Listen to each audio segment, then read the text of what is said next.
Mungkin pertama kesel, lama-lama terbiasa, akhirnya dia kebiasa. Kalau saya perhatikan anak-anak yang 2 tahun aja bangun, cuci, buka. Nah, dia minta sendiri karena terbiasa. Anak cuma butuh kebiasaan kok. Kebiasaan baik boleh. Al-adah, al-muhakkamah. Adat menjadi sebuah hukum. Tarkul adawah. Meninggalkan sebuah kebiasaan yang baik buruk. Biarkan dia cuci tangan, dia cuci muka. Kalaupun nanti dia pengen penasaran, pengen makan karena dari semalam udah pengen, dia sentuh dalam keadaan tangan bersih. Karena banyak sekali ulama menasihati kita bahwa tangan yang kotor ketika tidur, bangun menyentuh makanan, melalui situlah setan masuk. Anta la tadri aina batat yadak, kata Rasulullah. Karena kamu nggak pernah tahu di mana tangan kamu berada saat tidur. Sehingga ini kotor. Ya di pampers, ya di tempat-tempat yang nggak layak, mungkin dia pegang kecoa, mungkin tikus, kita orang tidur nggak tahu kan, melalui situ penyakit, dan 90% penyakit di badan kita itu melalui efek buruk dari jin, ya makanya kita nggak pernah tahu, kok ini ada teh keras ya, ini anak gini, ini anak gitu, ya ternyata tadi ada kebiasaan baik yang kita lupakan. Iya, banyak hikmah di balik itu semua. Ya, contoh kayak apa sih ya? Kayak dalam padi, segenggam padi yang ditumbuk. Kalau dulu kan beras tumbuk ya. Kita tahu sekali menirnya itu berbentuk berasnya itu kan jelas karbohidratnya tinggi banget, betul ya? Itu karbo itu bisa diredam sama apa sih bekatul apa namanya itu ya? Yang mengandung B15 untuk mencuci lambung itu ya. Kemudian dalam kulitnya itu mengandung ini macam-macam tuh. Nah kalau orang dulu tuh beras tumbuk sehat.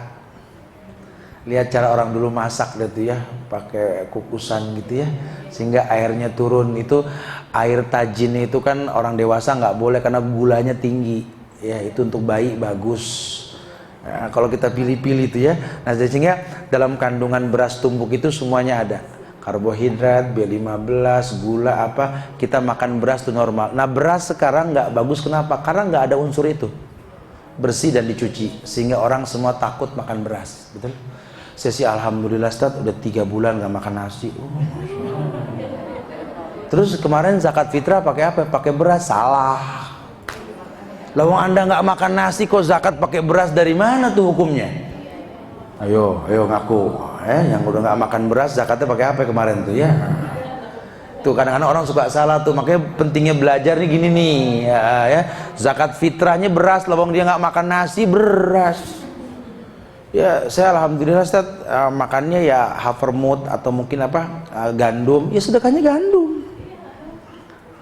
Yang mendominasi badan saya ini, saya coba makan air putih sama korma yang banyak. Korma yang disedekahin. Saya lebih banyak makan pizza tadi. Oh berarti terigu ini gitu loh ya. Bingung orang fakir miskin, tumben terigu gitu ya. Saya makan terigu gitu ya. Ya sampai seperti itu tuh. Agama tuh sampai seperti itu. Takutnya nggak tamam, takutnya tuh nggak sempurna aja, karena nggak pas. Sama yang saya sampaikan di perjumpaan yang lampau, kita pengen korban tapi nggak tahu manfaat daging yang kita sembelih. Kita nggak tahu umurnya. Sama jenis-jenis kambing kan harus berilmu. Ini kambing Jawa, ini kambing Etawa, ini kambing domba keriting, ini kambing Gibas Garut yang sejenis dengan domba keriting. Di Arab itu kebanyakan kambing bulu lurus yang di tebing-tebing itu ya. Tapi kenapa Nabi motongnya itu kok Gibas domba yang keriting? Itu di fikih sirah Nabawi itu dibahas masalah kayak begitu. Kenapa kok Ibrahim menyembelihnya tuh Gibas domba yang itu gitu. Bukan berarti domba Jawa Etawa tuh nggak boleh, boleh. Itu untuk anak muda bagus, rangsum kolesterol bagus, sehat badan. Tapi kalau buat orang tua nggak boleh. Nah, itu menyebabkan darah tinggi, kolesterol dan lain sebagainya. Makanya Ustaz, insya Allah Ustaz, mudah-mudahan tahun ini saya mau korban, tapi saya peruntukan buat panti jompo Ustaz. Saya nyembeli kambing Etawa 3 Ustaz. Habis Idul Adha masuk rumah sakit tuh panti jompo. Darahnya muncrat semuanya 200 cc. Korbanmu membuat kematian anak bangsa gitu ya. Bukan korban anak bangsa, korbanmu mematikan anak bangsa gitu ya. Tuh harus berilmu sampai ke sana. Ibu mau kasih kemana nih? Fakir miskin, orientasi anak-anak muda bebas, domba apa aja boleh, mau kambing biasa, mau domba silakan. Tapi kalau buat orang-orang tua yang ibu pengen kasih, fakir miskin, yang orang-orang sudah sepuh, kasih yang bagus. Oh, di kampung sana ndak suka sapi, tat, sukanya kerbau. Patungan beli kerbau, loh Anda ndak makan kerbau kan? Enggak, tat, tetap harus sapi. Enggak pada doyan, biarin. Jangan, potongin kebo.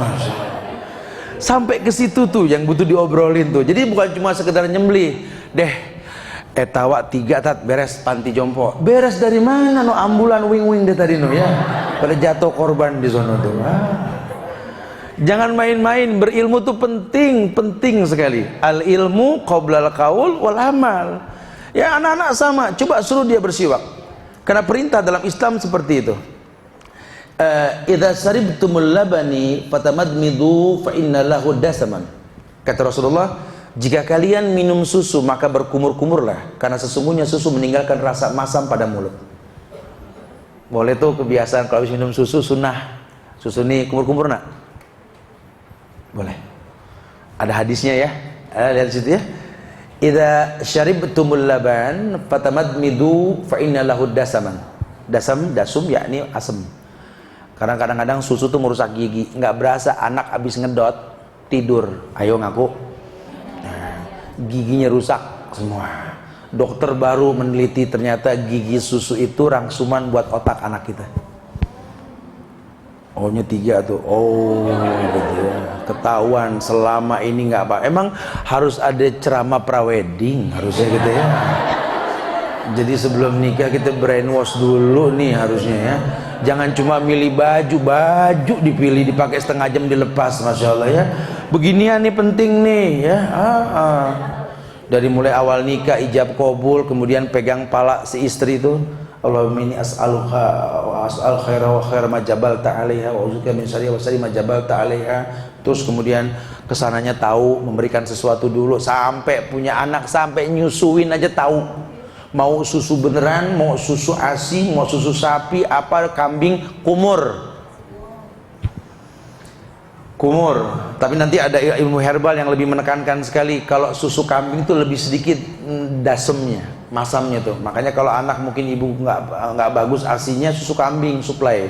Lihat tulang ini anak tumbuh dengan bagus sekali, gitu ya. Ini kayak gini di Islam diajarkan. Membiasakan hidup ala Rasul. Nah, mencontoh salafun saleh, orang-orang dulu bukan bentuk bangunannya, tapi cara hidupnya. Lihat Rasul itu mencontohkan dalam keadaan miskin bisa bertahan dengan cara yang baik. Maksudnya itu yang ditiru loh. Ya, nggak perlu meniru rumah orang-orang dulu. Saya sengaja bikin rumah gubuk biar kayak orang dulu. Salah sekali ya. Kalau dulu tuh rumah gubuk cocok, kenapa? Masih bersih ininya udaranya. Kalau sekarang nggak bagus, malah menimbulkan gampang kebakaran loh. Ya, bukan begitu bahasa agama, bukan. Ya. Tapi mencontoh bagaimana cara mereka hidup. Cara mereka itu bertahan, lihat. Mereka tidak punya susu, mereka buat itu susu dari kacang kedelai. Mereka buat itu dari air tajin, lihat. Anaknya tumbuh dewasa. Lawang presiden juga tadinya di kampung kok. Malah anak kota pada masuk penjara ditangkap narkoba. Coba lihat. Ini ada yang salah nih. Iya, yuk mulai belajar. Al-muhafazatu ala salafis salih wal jadidil aslah. Belajar autobiografi orang terdahulu. Pelajari cara hidup mereka untuk kebaikan yang akan datang. Karena orang dulu juga hafal Quran, kayak anak sekarang disuruh hafal kan. Tapi sekarang mahal, hafal Quran tuh mahal. Gurunya khusus, rutinitasnya, boardingnya mahal. Dulu tidak, ibu madrasah buat anak-anaknya. Ibunya madrasah. Sehingga kalau dia mentok memang nggak punya ilmu untuk anaknya, dia akan letakkan anak di tempat yang tepat. Alasannya apa? Saya masukkan dia ke sebuah sekolah yang ilmu sekolah tersebut saya tidak miliki.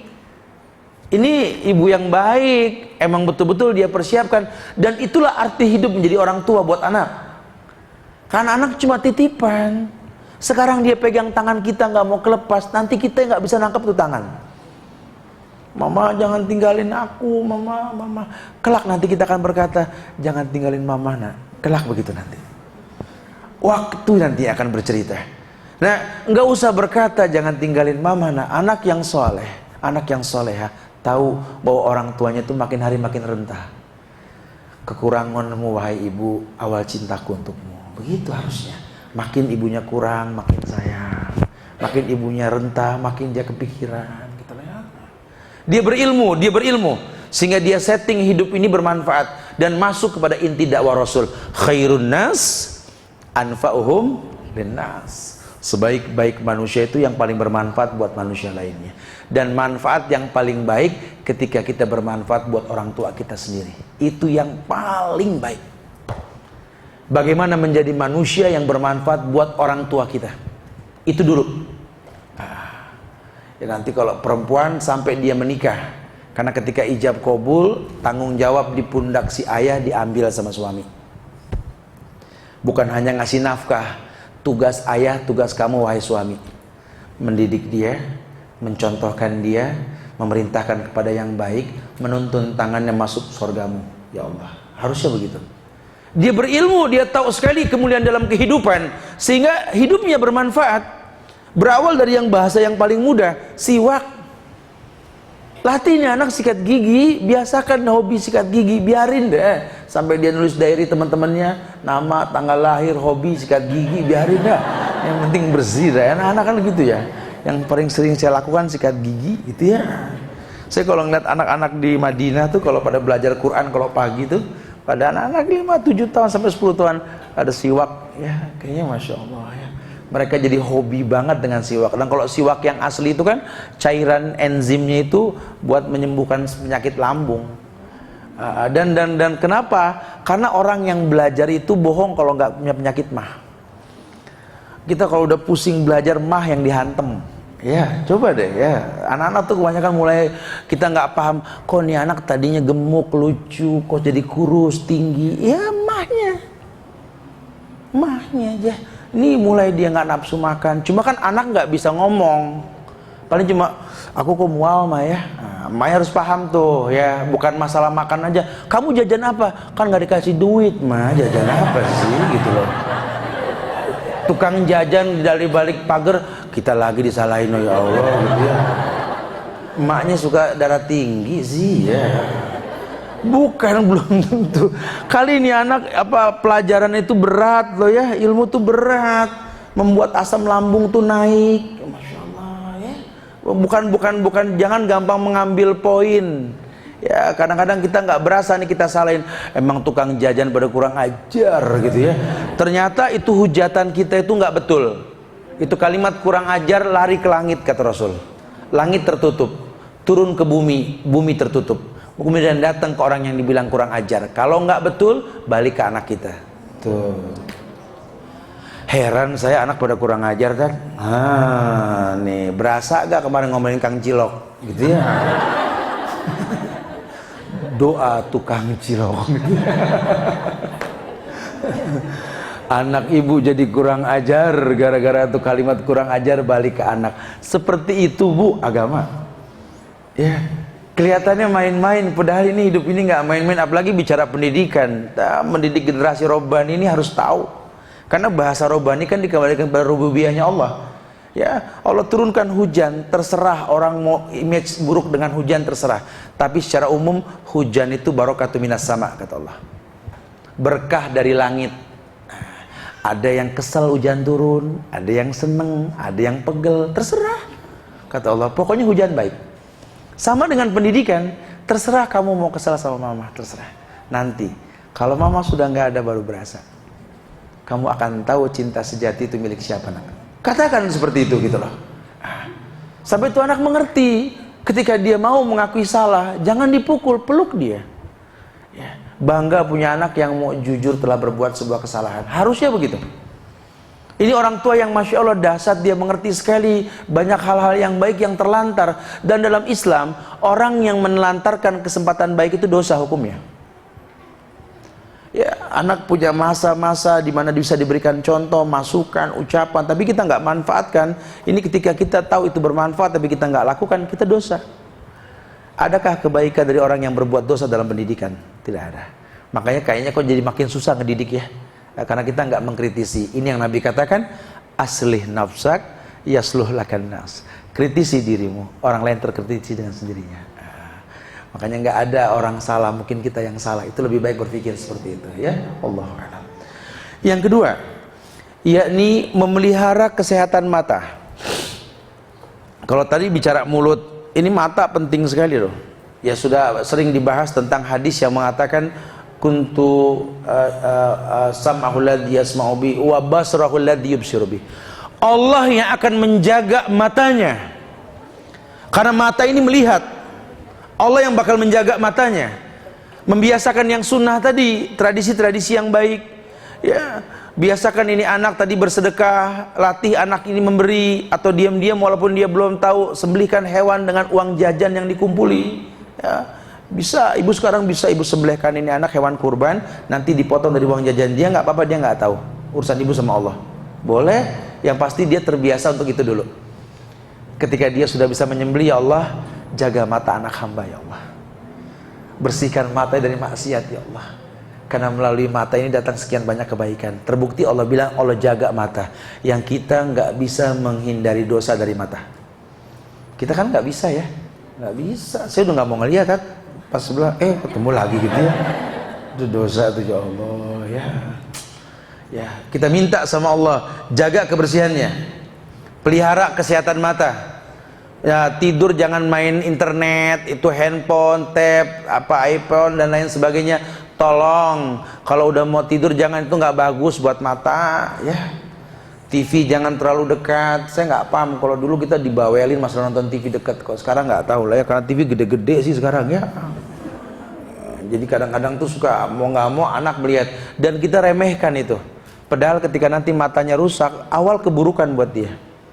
Nah, mau mata rusak, apalagi penyebab rusaknya itu yang nggak baik, ya makin nggak berfungsi. Nanti banyak syekh-syekh besar yang buta, matanya banyak, tapi buta karena baca. Sehingga ketika kayak Syekh bin Bas, dia diuji sama Allah buta di usia 9 tahun, 10 tahun. Buta karena belajar. Kemudian Allah jadikan umur 15 tahun dia hafal 30 juz Al-Quran. Allah ganti dengan yang baik. Tapi kalau matanya rusak karena sesuatu yang buruk, tidak ada keburukan mendatangkan kebaikan. Ya, tidak ada. Tidak ada yang namanya buruk mendatangkan kebaikan, tidak ada. Kita didik ini anak sekolah, kemudian dengan sekolah dia lelah, dia capek. Allah kasih yang lain, nanti dia pinter atau apalah. Nggak apa-apa, ada sedikit pengorbanan dalam sebuah perjuangan itu wajar. Tapi kalau caranya baik, ujungnya baik. Allah akan berikan sekian banyak kebaikan. Iya. Kemudian ajarkan anak ini untuk terbiasa menulis, bukan menghafal. Ya, kalau menghafal setiap anak mampu. Cuma ajarkan dasar menulis, ajarkan dasar-dasar untuk membaca. Modal hidup tuh bisa nulis, bisa baca. Ya, ijazah sih cuma bumbu. Tapi kalau seandainya dia nggak bisa baca, nggak bisa nulis, lebih fatal nantinya. Karena orang-orang dulu itu banyak yang nggak berijazah jadi orang, banyak ya. Anak sekarang malah kadang-kadang berijazah malah nggak jelas jadi apa. Lihat, bukan berarti hidup tanpa ijazah, tetap perlu ijazah. Kita tinggal di sebuah negeri yang seperti itu. Ya. Tolong pelihara kesehatan mata. Yang ketiga, menjaga kebersihan. At-tuhur syatrul iman. At-tuhur syatrul iman. Bukan an-nazafatu minal iman, bukan kebersihan bagian dari iman. Itu kata-kata mutiara, bukan hadis. Tapi kalau hadisnya itu at-tuhur syatrul iman. Kebersihan itu bagian dari iman. Kenapa iman dengan bersih dikaitkan? Karena iman yang dimaksud itu keyakinan dengan hati yang diucapkan dengan lisan, dibuktikan dengan perbuatan. Salat kita tuh iman kita. Sehingga orang salat harus bersih. Nuntut ilmu nih iman. Makanya ya harus bersih. Silaturahmi itu iman, harus bersih.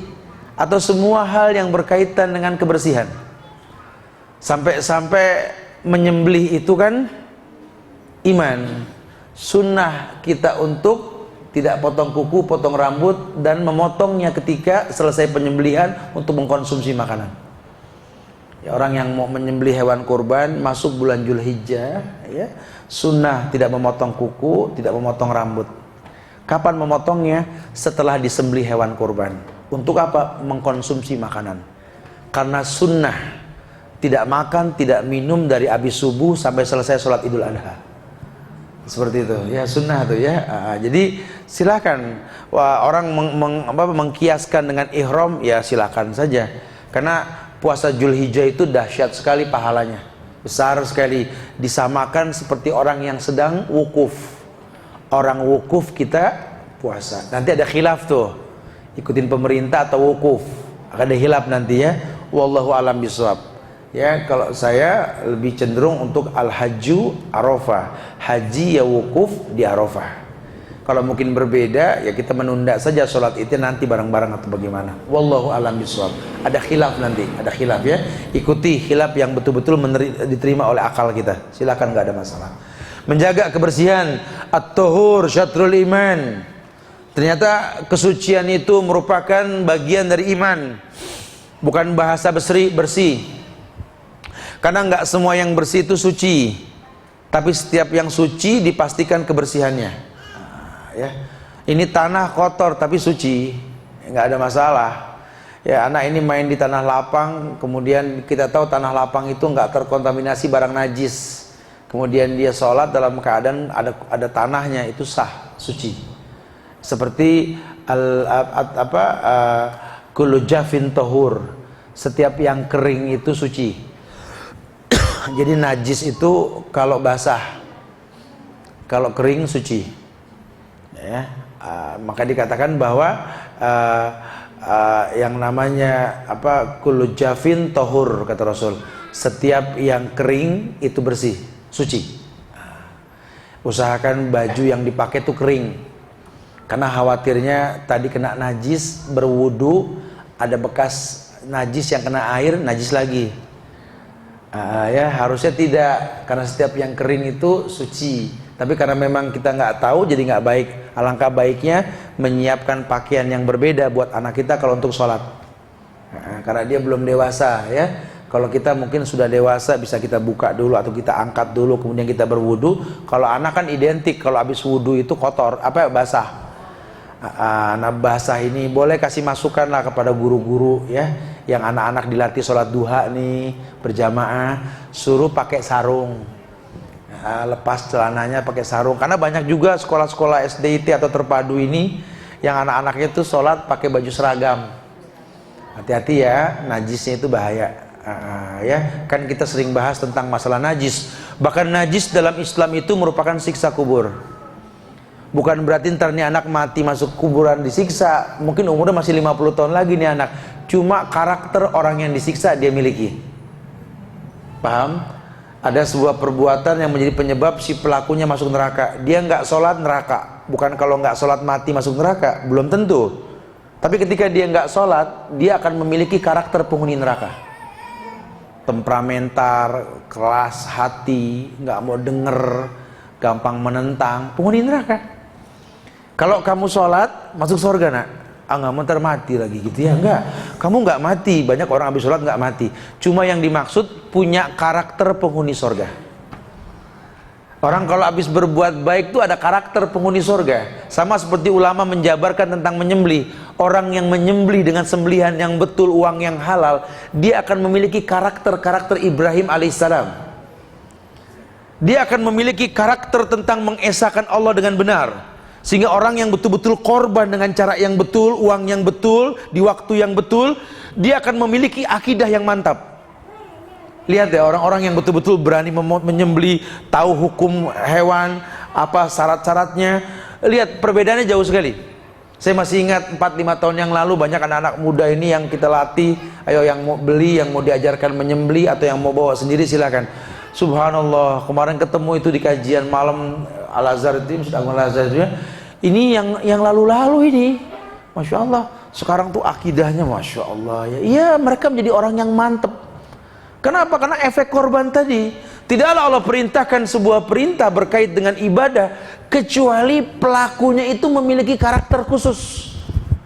Ini Allah nggak main-main loh, nyuruh Nabi Ibrahim potong domba, nggak main-main loh. Tidak main-main turunannya itu menyembelih. Sampai Muhammad SAW dia potong 100 domba dengan tangannya.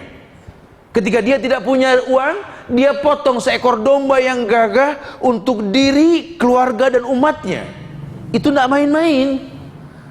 Tradisi yang Allah perintahkan setelah salat, fasalli li rabbika wanhar.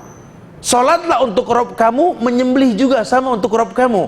Inna sholati wa nusuki, gitu kan? Sesungguhnya salatku, sembelihanku, baru wa mahyaya baru hidupku, wa mamati baru mati. Coba renungkan ayat ini. Bicara sholat, disiplin hidup. Bicara menyembelih, penjagaan akidah. Bicara hidup, aplikasinya. Bicara kematian, sebuah yang hak. Kullu nafsin dha'iqatul maut. Setiap yang hidup pasti didatangi oleh kematian. Pasti. Tapi kalau kematian kita datangi dengan modal sholat, modal akidah karena menyembelih, modal hidup yang baik, husnul, paling tidak kita terpanggil dengan bahasa Allah, ya ayatuhan nafsul mutmainnah irji'i ila rabbiki radiyatan mardiyah fadkhuli fi ibadi wadkhuli jannati. Hei jiwa-jiwa yang tenang. Tuh Al-An'am 82 tadi yang pertama tuh. Al-amnu, hai orang yang amnu, yang jiwanya tenang, yang mutmainnah, yang hatinya tuh jiwanya betul-betul istiqomah karena terjaga. Irji'i, kembalilah wahai jiwa yang tenang. Allah nggak sebut nama, Allah nggak panggil fisik, bangsa, suku, nggak. Jiwa yang tenang. Siapapun Anda, orang Arab, Eropa, Asia, Cinere, Rumil, ya siapapun dia. Irji'i ila rabbiki radiyatan mardiyah. Dalam keadaan ridha dan diridhoi. Fadkhuli fi ibadi, kalimatnya fadkhuli bukan wadkhuli. Buru-buru wahai jiwa yang tenang, buru-buru. Fadkhuli fi ibadi, buru-buru masuk golongan hambaku. Siapa hamba Allah yang dimaksud? Orang-orang soleh. Makanya kalau betul caranya, kita nyuruh anak berbuat baik, berteman sama orang baik tuh gampang. Asal jiwanya tenang. Bagaimana jiwanya tenang? Bersih hidupnya, bersih raganya, pandangannya, semuanya mulia. Baru yang berikutnya ditekankan sekali, yakni selain dia menjaga kebersihan untuk menjadi orang yang jiwanya tenang, tolong perhatikan makan minum sesuai sunnah.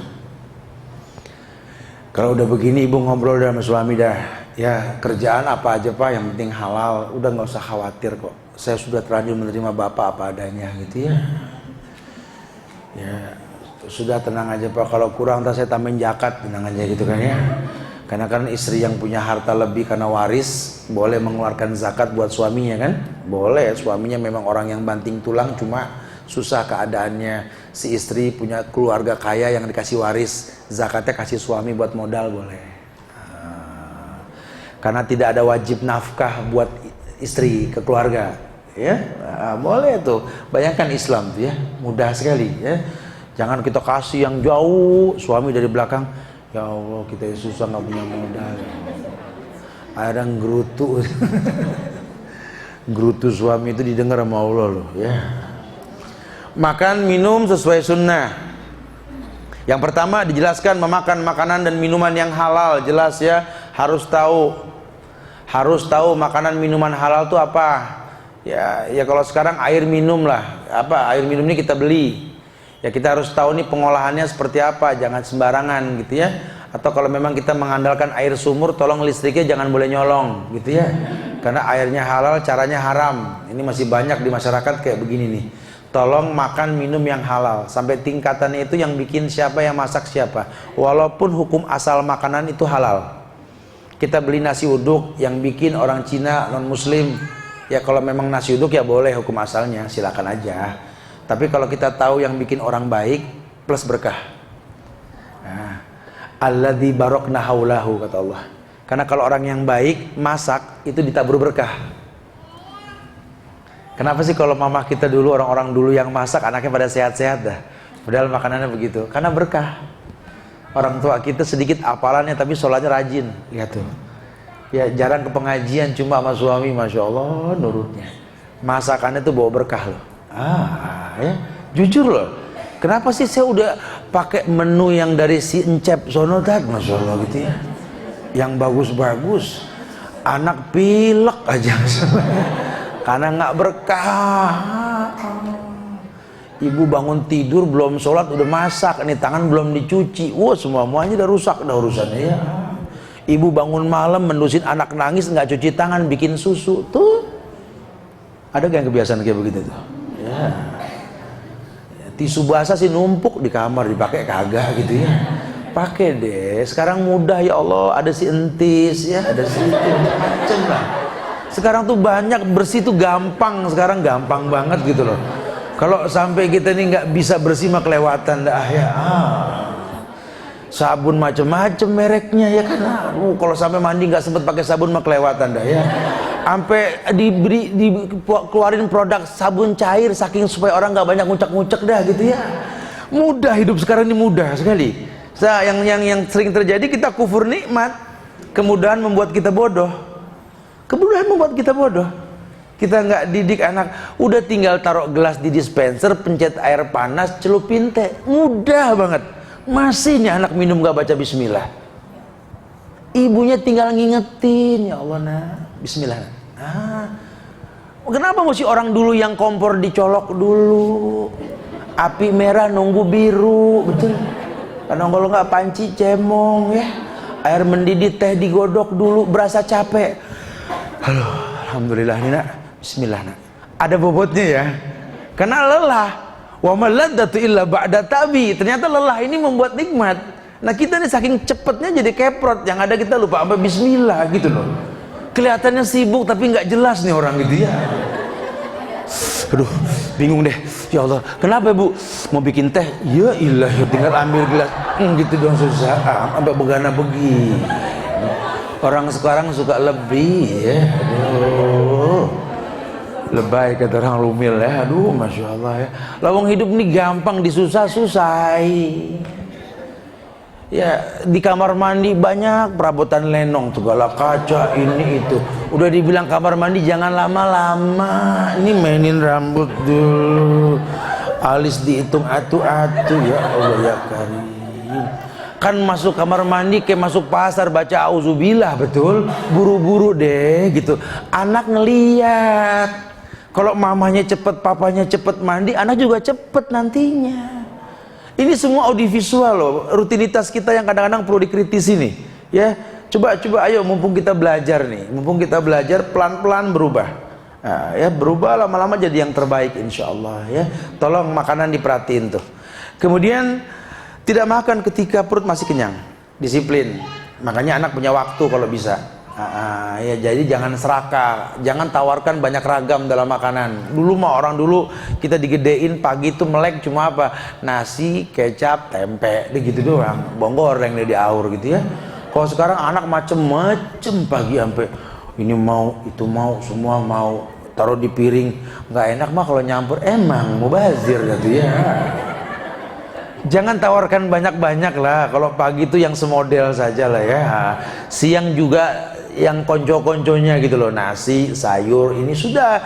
Jangan sayur beragam, apalagi sampai menggabungkan makanan laut dengan darat, makruh hukumnya. Nanti ada bab beda tuh. Ibu masak ikan, masak daging juga, itu salah dalam Islam. Pokoknya ini hari menu nelayan gitu ya.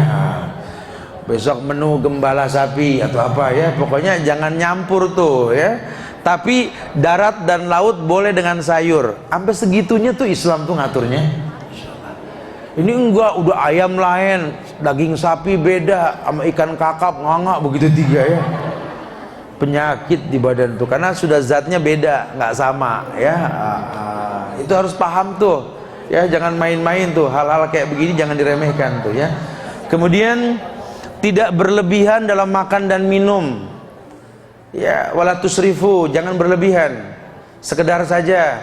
Biasakan buah dulu sebelum makan, konsumsi air sedikit baru kemudian nasi sehingga menjaga organ dalam ini sehat.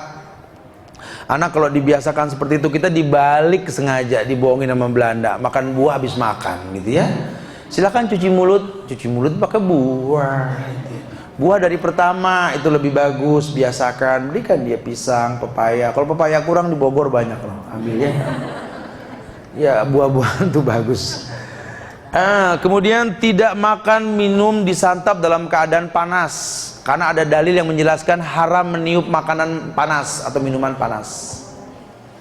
Kita ngopi itu haram hukumnya, nggak diperbolehkan. Ya bab haramnya ini bukan dosa besar, tapi memang kerugian buat badan. Ya, karena yang kita tiup itu karbon, yang keluar kita hirup nggak bagus buat badan, gitu ya. Karena hasil pembakaran nggak boleh. Jadi biasakan makanan sudah anget atau sudah nggak terlalu panas, boleh. Makanya kalau mbak yang jaga anak kita, babysitter, ajarin tuh ya, kasih yang anget mbak, nggak usah ditiup. Saya sering lihat tuh mbak-mbak kalau ngasih makan anak majikan itu, nah, udah gitu tangan kanan megang HP, tangan kiri nyuapin pakai tangan kiri tuh. Udah gitu sambil diri lagi. Emang nih anak belum bisa berdiri, cuma nih orang ngasih makan dengan cara diri, apa hukumnya? Makruh. Kalau makan duduk, kalau main sambil diri, begitu jelasin ya. Jadi jangan makan main saru. Jelaskan sama seperti itu. Mengunyah makanan dengan baik, jangan tergesa-gesa. Ya kalau memang ini anak tipikal orang yang tergesa-gesa, ya buatkan nasi yang lembut, ya, yang kira-kira nggak membuat lambungnya rusak. Dibiasakan, tidak langsung tidur sesudah makan, buat sebuah aktivitas. Makanya jangan biasakan anak makan menjelang tidur, atur waktunya. Ya, kalaupun nanti dia tetap pengen makan, pengen ngunyah menjelang tidur, ya jus, jangan kasih yang berat. Karena nanti kalau dia tidur dalam keadaan kenyang, malah nggak baik buat dia. Ya, bayi itu suka ada tuh ya, ngasih makannya terserah yang ngasih makan. Kadang-kadang dia tidur baru 3 suap gitu ya, itu nggak bagus tuh. Ya, gimana caranya? Coba buat sebuah kebiasaan baik. Karena dari kecil kalau makan sambil tidur sampai gede kebiasa. Ini kebiasaan buruk, badan cuma butuh pembiasaan ke anak-anak kita. Ya, tidak minum sambil berdiri, tidak makan sambil berdiri. Ya, biasakan anak seperti itu. Minum dengan 3 kali tegukan seraya mengambil napas di sela-sela tegukan. Minum juga jangan glok, jangan, tapi biasakan ambil napas bukan di gelas. Banyak anak tuh, itu nggak boleh tuh ya. Biasakan sedikit gitu ya. Kemudian tidak bernapas atau menghembus napas dalam gelas dan hindari minum dari mulut bejana. Biasakan anak tuh jangan minum dari apa sih namanya tempat air tuh, apa namanya, teko. Harus di gelas. Orang Inggris bilang di kokop, betul ya. Langsung dari tempatnya gitu ya. Jangan, nggak boleh ya. Harus ada gelasnya dulu ya. Kalau botol gini masuk kategori gelas ya, karena memang ukuran gelas. Tapi bejana tuh tempat yang orang lain bisa ngambil juga. Nggak masalah, karena memang settingan ini kan minimalis ya, dibuat untuk mengganti gelas gitu ya. Wallahu a'lam bishawab. Tapi yang paling baik ya menggunakan wadah lain dari tempat tersebut. Ya alangkah baiknya kalau kita membiasakan kalau di rumah ini dituang di gelas. Kita nggak tahu nih kadaluarsa apa enggak kan. Paling nggak langsung, karena kita nggak tahu nih pabrik plastik, campuran plastiknya ini apa, kimia atau orang-orang plastik ngerti lah. Ada plastik yang sekali pakai buang, diisi jadi racun, ada yang begitu kan. Wallahu a'lam, kita nggak paham. Jadi menjaganya lebih baik seperti itu. Ya, kemudian biasakan anak ini tidur berbaring pada lambung kanan. Ya, biasakan anak tidur berbaring pada lambung kanan. Kebiasaan anak itu suka tengurap. Habis enak karena dari bayi dibiasakan tengurap, gitu ya. Kalau bayi beda bab, nanti ilmu kesehatan akan berbicara.